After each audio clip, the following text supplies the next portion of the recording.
Selamat pagi, Bapak, Ibu, dan Saudara yang dikasihi oleh Tuhan. Berjumpa kembali di Renungan Padinan GKJ Purwantoro, Jumat Kliwon 23 Januari 2026 bersama saya, Esther Ernawati dari Pepantan Mbulukerto. Renungan pagi ini terambil dari 2 Korintus 5 ayat yang ke-17 yang begini bunyi firman Tuhan. Jadi siapa yang ada di dalam Kristus, ia adalah ciptaan baru, yang lama sudah berlalu, sesungguhnya yang baru sudah datang. Berbahagialah kita yang mendengarkan firman Tuhan, merenungkan dan melakukan dalam kehidupan sehari-hari. Judul firman Tuhan pagi ini adalah hidup yang tidak berhenti bertumbuh. Bapak, Ibu, dan Saudara yang terkasih, kehidupan manusia di era modern ini begitu cepat berubah.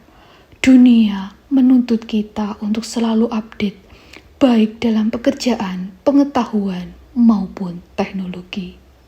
Namun, di tengah semua perubahan itu, seringkali kita lupa bahwa yang paling penting bukan hanya pembaharuan lahiriah, tetapi pembaharuan batiniah, pembaharuan hati, dan hidup kita di dalam Tuhan. Perubahan sejati tidak mungkin terjadi tanpa perjumpaan pribadi dengan Kristus. Banyak orang berusaha memperbaiki hidupnya dengan kekuatan sendiri, namun tanpa Kristus, semua usaha itu hanya menghasilkan perubahan sementara.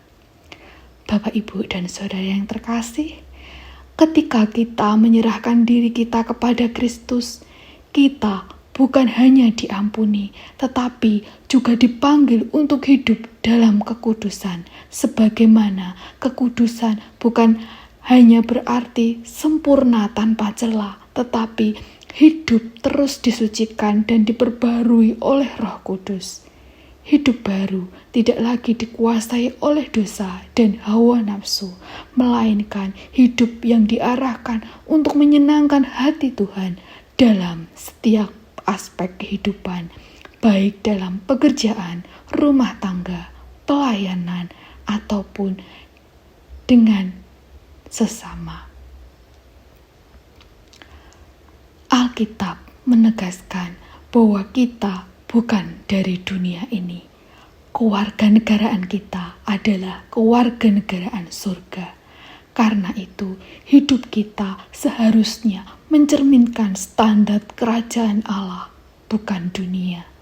Tetapi kenyataannya tidak mudah untuk berubah. Ada banyak alasan mengapa sulit diperbarui, sulit berubah, sulit lahir baru. Karena kebebalan, tidak mau ditegur, dan menolak nasihat firman Tuhan. Bapak, Ibu, dan Saudara yang terkasih, orang yang keras hati tidak akan pernah mengalami pembaruan rohani, sebab perubahan selalu dimulai dari kerendahan hati untuk dikoreksi. Allah sering mengizinkan rasa sakit untuk membawa kita menuju penyembuhan sejati. Bapak, Ibu, dan Saudara yang terkasih, setiap hari Tuhan rindu agar kita mengalami pembaruan bukan hanya dalam pikiran, tetapi dalam seluruh cara hidup kita. Hidup yang diperbarui adalah hidup yang menjadi kesaksian nyata bagi dunia. Kita tidak lagi hidup dengan cara yang lama, tetapi hidup dengan cara yang memuliakan Kristus. Perubahan sejati tidak berhenti pada kesadaran, tetapi melahirkan tindakan nyata. Mari kita biarkan Tuhan memperbarui hidup kita setiap hari. Jangan puas dengan iman yang lama, kasih yang dingin, atau pelayanan yang biasa-biasa saja. Tuhan ingin membawa kita kepada hidup yang terus bertumbuh dalam kasih karunia-Nya.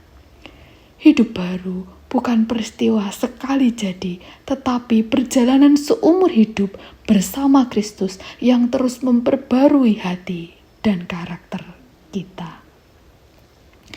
Bapak, Ibu, dan Saudara yang terkasih, kita tidak bisa memperbarui diri kita sendiri tanpa karya Roh Kudus. Seringkali kita gagal karena berusaha dengan kekuatan sendiri. Namun, ketika kita datang kepada Tuhan dengan hati yang terbuka dan berserah, Ia sanggup menjadikan kita ciptaan baru. Pembaruan itu nyata ketika kita mulai meninggalkan kebiasaan lama, hidup dalam kekudusan, dan berjalan sesuai firman Tuhan setiap hari. Mari kita izinkan Kristus memperbarui hati, pikiran, dan arah hidup kita, supaya hidup kita menjadi kesaksian bagi dunia tentang kasih dan karunia-Nya.